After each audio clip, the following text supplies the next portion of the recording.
Hi Swifties, welcome back to my channel. I am the Taylor Swiftologist, and if you're new here, my name is Zach. I'm a journalist by trade and a Swiftie by choice, and in my free time, I like to take my organizational and analytical skills and apply them to my favorite hobby, which is discussing the life and times of public persona Taylor Swift. I'd also like to wish you all a very happy new year, and my New Year's resolutions are to hit 10,000 subscribers and to make a video every week for the whole of this year. So that's 52 videos, and I hope that I can achieve that. I hope you'll hit that subscribe button and ring that bell so that you're notified every time I post a new video. So before we get into today's video, which is about songs that rival All Too Well in their songwriting excellence, I would like to invite you all to leave some questions down below. I think I'm gonna do a Q&A. It can be general life related, or it can be about Taylor Swift, obviously my channel, what this is about.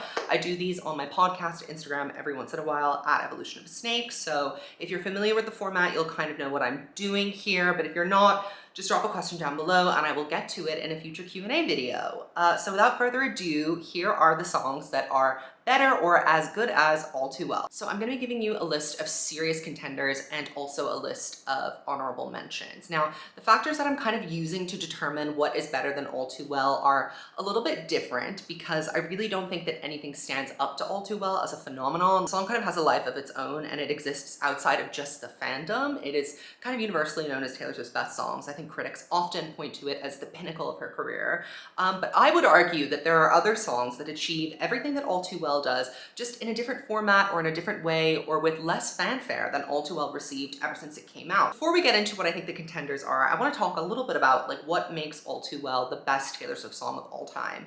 Well, first of all, it is deeply emotive and very visual. It's kind of like a collage of emotional fragments. It's all these isolated, individual, very specific details that come together to form this mosaic of a very accurate emotion. So during her Grammy performance of Out of the Woods, Taylor described the creation of that song as wanting to write a song that sounded how that emotion felt. And I think that all of her best songs are kind of propelled by this same philosophy. In general, I think the more candid and the more simple and straightforward the better the song is, the more ham-fisted and controlled, I think the worse or more try-hard it comes across. So songs that may come across as very emotional, like The Archer or Daylight, when you actually get down to the nuts and bolts of it, seem like very calculated attempts at recreating the magic of a song like All Too Well or Dear John, let's say. So what I'm using to kind of make my decisions today are what kind of emotion is being described and does the song sound how that emotion feels? If so, it is a contender to replace All Too Well as Taylor Swift's best song of all time. And obviously this is subjective, but I'm also going to be going off of the most clever and focused lyrics. So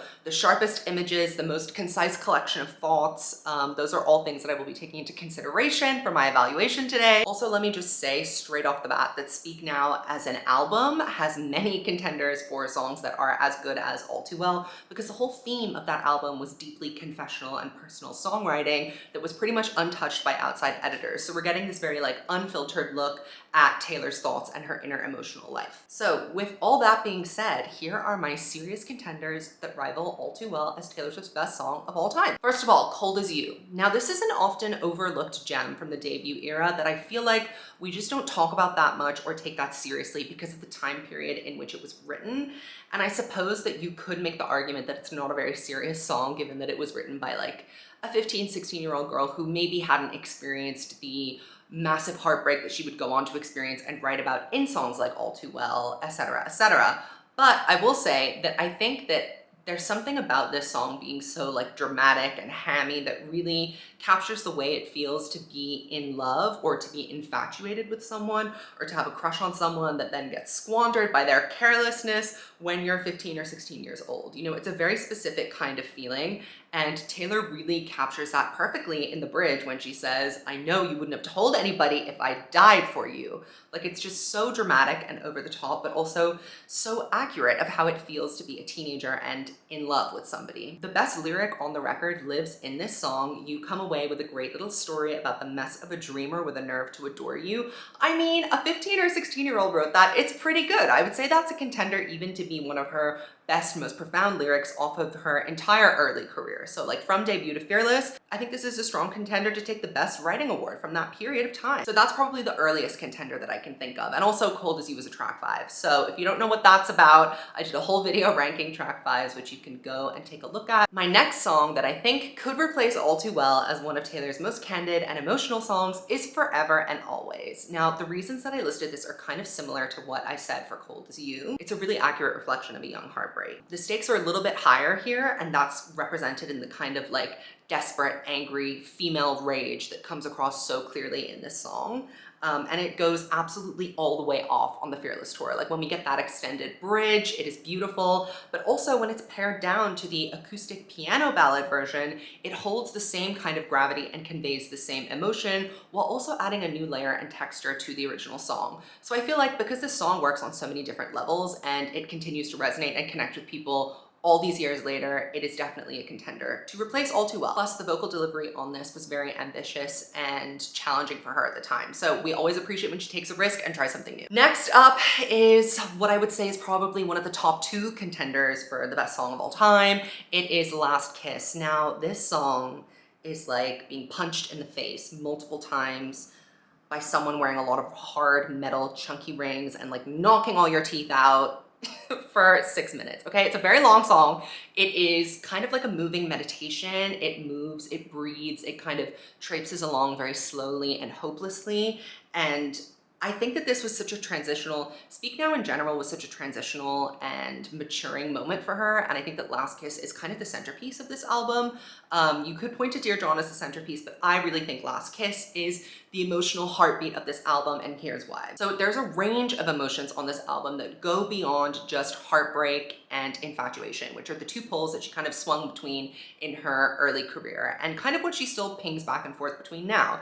There's nothing wrong with that, but I feel like Speak Now kind of added to the historical record something a little bit more developed and nuanced and emotional. So Last Kiss to me is really that rock bottom feeling. When the anger melts away and you are just left with this deep aching sadness, a hole in your heart for someone that is no longer there to fill it, it really hits all the marks for me. The vocal delivery is very tasteful. It is almost a whisper. It feels like this song is being whispered into your ear as you're listening to it, especially with headphones. And if you were on Tumblr back in the day and you heard Last Kiss Rain version, you know how it feels to be emotionally traumatized, because that's what that version of the song did to me. This song is so special and unique because in general, she doesn't have a lot of sad songs that capture this kind of very vulnerable, aching sadness. There's not a lot of rage or anger in this. It's really just that kind of hopeless, missing feeling. And you know, there is one other song that I'm going to mention in this video that kind of gets at a similar vibe and emotion, but I think that no one has done it since Last Kiss. Last Kiss did it better than anyone has ever done it before, and Taylor probably won't be doing it like that again because she's very calculated when it comes to being vulnerable and expressing her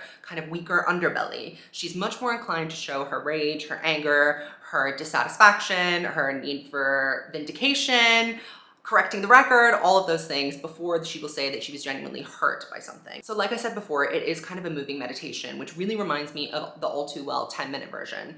It is a straightforward story. It is pretty concise, but it's also a little bit all over the place and kind of draws on a bunch of different vignettes and moments. It's kind of insane that Joe Jonas managed to inspire such deeply melancholic feelings in a profound and intelligent young girl, because he was clearly just some dumb guy. And the entire bridge is poetry. It's all of the things that you think when you are in the process of trying to get rid of someone from your life or erase them from your memory. These are all the things that you can barely admit to yourself, let alone share with other people. You know, that you'll watch their life in pictures like you used to watch them sleep. You feel them forget you like they used to feel you breathe. I mean, hello, Shakespeare could never, ever do anything like this, and neither could anyone else. Up next is Dear John, and do I even need to explain why this song rivals All Too Well? I mean, if we're talking about confessional songwriting, Dear John is pretty much the absolute extreme of a Taylor Swift takedown song that also includes a lot of juicy gossip and detail. This is definitely a more emotionally devastating song because I feel like Taylor's pen is so sharp and it is such a barbed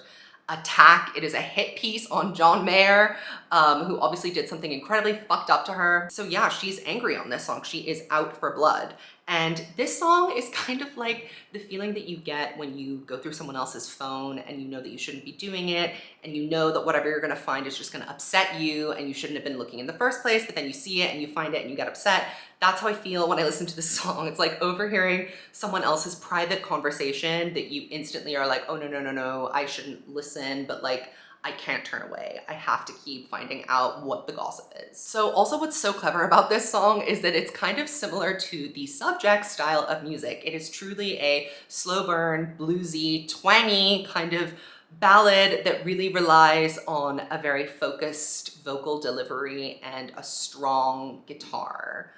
Does that remind you of anyone's discography in particular? Not to name names, but the song is called Dear John. This song is just harrowing. Like, it's scary to listen to. And I feel like you have to be in the mood to listen to it. And when it gets to that kind of climax at the end, like the bridge and the Speak Now tour performance of it, where she says that she's shining like fireworks over your sad, empty town, you kind of like sit there and wonder to yourself, like, how did she make it out of this situation? Like, how did she ever pull herself out of the wreck of this scenario? And what would have happened if she didn't manage to shine like fireworks over his sad, empty town?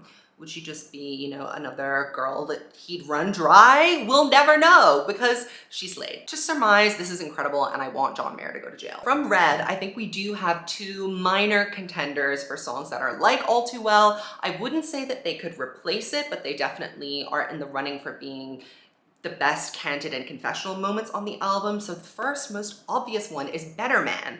And I mean, Taylor recently came out and said that she literally chose between All Too Well and Better Man, and it was very close. She didn't know what she was gonna put as a track 5, but she knew that the people could not handle having two songs of that ilk on one record. So I think that Better Man is very grand and it's very elaborate and it's very detailed, but it's just a tad bit hypothetical. All Too Well is more specific. Better Man is obviously incredible, and the demo version really did something to me, like unscrewed a screw in my brain that hasn't been able to be like squeezed closed since. But you know, it's not All Too Well. It's like very close to being it, but it's not quite there. In hindsight, I'm kind of glad that Better Man and All Too Well weren't on the standard edition of Red together, because I feel like it has been so beautiful for Better Man to finally get its moment, from when it came out as a Little Big Town song to when she performed it at the Bluebird Cafe, and then the demo leaked, and then it came out as a vault track. I mean, Better Man really had her moment in the sun, and I feel like she probably would have been eclipsed had she been shoved up next to All Too Well on the standard edition of Red. And plus, I mean, as we know with Nothing New, there was just too much sadness to go around. She really had to trim it off and, you know, add on 22 and I Knew Your Trouble and We Are Never and act like this was a fun album, when really we know she was having the worst time of her life. The other contender that I wrote that could be a candidate for, you know, a hallmark of her songwriting in her career is Sad, Beautiful, Tragic, which gives me that Last Kiss feeling, that melancholic, hollow, empty, rock bottom feeling. I love that this song sounds like it is an aimless, wandering journey. And one of my favorite factoids is that she wrote this while she was on the Speak Now tour. So she wrote it on a tour bus, and you get that kind of like lilting, moving, journeying feeling through the recording of the song, which I think is so cool. And, you know, distance, timing, breakdown, fighting. It has a very excellent bridge. And I think that it's simple and straightforward and deeply affecting. All right, and down to my final serious contender for All Too Well. And like Dear John, I think this one is actually up there in terms of being like very close to dethroning All Too Well. And this is Soon You'll Get Better from Lover. And I know that we collectively don't like to talk about this song because of the subject matter. It is about her mom who is suffering from cancer. The fact that we can barely mention it, let alone rank it when we're trying to do our Lover rankings, is indicative of how affecting and moving this song is. It is kind of jarringly and shockingly candid. Yet again, I know that Taylor and her family had several conversations about whether or not this was actually going to make it onto the record and whether Andrea was comfortable with it. Ultimately, she agreed to share this with the world, and it does have that same kind of feeling of eavesdropping on a private conversation that you were not meant to hear. And I think that this kind of gets at a preemptive sense of loss, this kind of anxious, nervous feeling that you're going to soon lose something that means everything to you.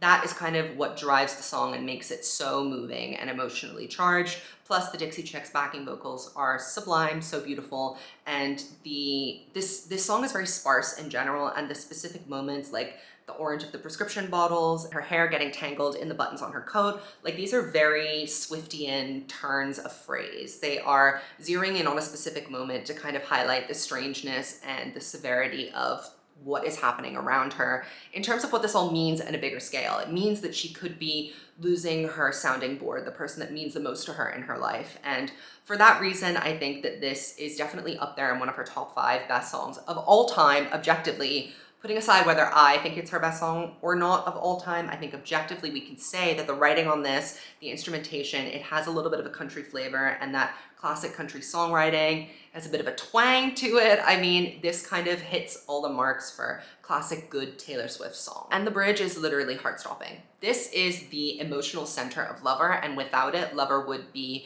a very shallow, very unconsidered album. I think that this kind of gives the album a rudder and also expands on the theme that Lover is trying to get at, which is that love can come in many different forms and look many different ways, blah, blah, blah, blah, blah. It would have looked a bit superfluous if this song hadn't been included on the track list, so we're very grateful that it was. My honorable mentions. So I didn't want to include anything from Folklore or Evermore as a contender to beat All Too Well because, you know, they're not real. And I understand that they are like motivated and inspired by real experiences. For example, there are a lot of parallels in Tolerate It to Dear John, but they are at the heart of it a little bit more muddy. They're not as deeply confessional. It's like she's looking off to the side while filming a video instead of looking straight into the camera, right? Like there's a different kind of tone to it.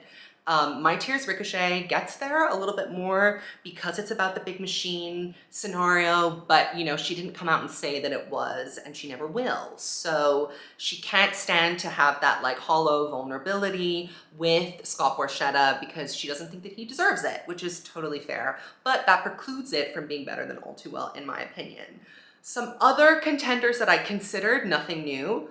Nothing New has a very specific anxiety articulated that I think is deeply interesting, but sonically it's just not all there for me. And I'm not going to give any song with a feature a consideration to replace All Too Well. Sorry about it. I also considered This Is Me Trying from Folklore, you know, because it's hard to be at a party when you feel like an open wound. So True Bestie. I know that a lot of people would try and say that Clean is up there, but Clean is like a very general song. It has a lot of very beautiful words, but not very specific images, and it's hard to kind of tie it back to a specific experience that she had. Whereas all the other songs that I mentioned as serious contenders, I feel like you can point to a relationship, an experience, a moment, a time in her life, and say like, okay, I know exactly what she was referencing here. Clean, I guess, can be kind of looked at as her coming out of that period of being accused of being a serial dater and basically being slut-shamed for a couple of years, but that's a tangential association that I am just drawing out of my brain right now. I can't for sure definitively say that's what it's about. I think that Clean and 1989 in general is a more neutered album. It is less hyper-specific and more kind of a generalist maximalist appeal, which makes it no less better than any of her other records, but you know, I think it does change the dynamic of the confessional element of her songwriting. I also considered Death by a Thousand Cuts just because I love that song. But again, it's fictional and I'm being selfish just by even giving it an honorable mention. Realistically, it doesn't deserve to be up there. 15, I think, is a very deeply moving, affecting, personal song that I think helped a lot of people through a very formative, trying experience in their life. But again, she's writing about someone else's experience, Abigail, and also kind of hers, but through that lens. So that didn't really fit in because of that. And then I have Back to December as well, which is, again, I already had 2 songs from Speak Now, so I just like didn't have the space for it. I was trying to be concise, but you know, Back to December is kind of up there. When I think about what that song meant for her as an apology, you know, her first Maybe I'm the Problem song, it was really groundbreaking and shifting in the Taylor Swift cinematic universe.